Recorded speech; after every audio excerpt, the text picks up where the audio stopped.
Hello বন্ধুরা, আমি আজকে নিয়ে এলাম সুন্দর একটা রেসিপি, হায়দ্রাবাদের বিরিয়ানি। তো বিরিয়ানিটা বানালাম, অনেক সুন্দর হয়েছে, ঝরঝরা, কালারটা অনেক সুন্দর। আমার কাছে অনেক ভালো লেগেছে, আপনারা বলবেন কেমন হলো। তো হায়দ্রাবাদের বিরিয়ানি বানানোর জন্য আমি নিয়ে নিলাম পানি।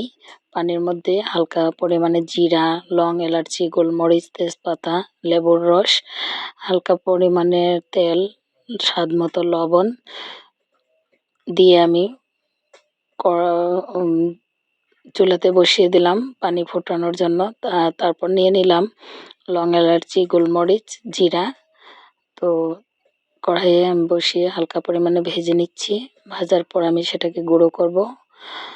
গুঁড়ো করে তারপরে বসিয়ে দিলাম কড়াই বসিয়ে তেল দিলাম, দেওয়ার পরে পেঁয়াজটাকে ভেজে নিচ্ছি। আর এদিকে মাংস নিলাম, মাংসের মধ্যে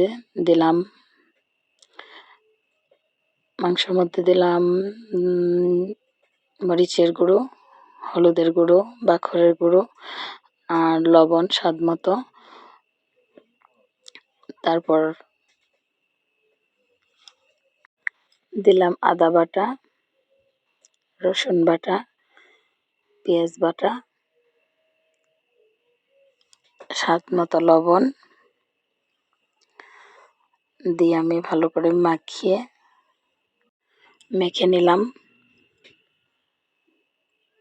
তারপর গুঁড়ো করা লং, এলাচির গুঁড়োটুকু দিয়ে দিলাম, মাখিয়ে নিলাম। তারপর আমি পেঁয়াজ ভাজা আমার শেষ, সেটাকে আমি তুলে নেব। প্লেটের মধ্যে পেঁয়াজ ভাজিটুকু তুলে নিলাম। তুলে তারপর ওই কড়াইয়ের মধ্যে আমি মাংস কষিয়ে নিলাম। মাংস কষানোর পর আমার ফুটন্ত পানিতে দিলাম বাসমতি চাল।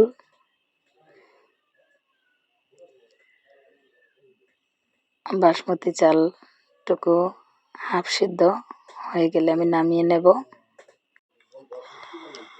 আমি একটু সময়ের জন্য ঢেকে দিলাম সিদ্ধ হওয়ার। এদিকে মাংস কষাবো। হাফ সিদ্ধ বাসমতি চালের হালকা পরিমাণে ভাত তুলে নিয়ে মাংস কষানোতে মিশিয়ে নেব।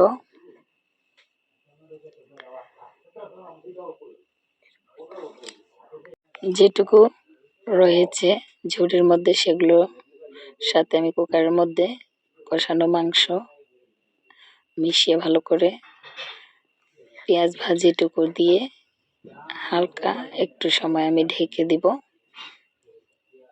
যাতে সবগুলো সুন্দরভাবে ফুটে যায়। তো অলরেডি আমার রান্না কিন্তু শেষ। তো বলবেন কেমন হয়েছে। আমার কিন্তু একটা চালও ভাঙে নাই, আর অনেক ঝরঝরা হয়েছে, খেতে অনেক সুস্বাদু। সবাই কমেন্টে জানাবেন কেমন হয়েছে।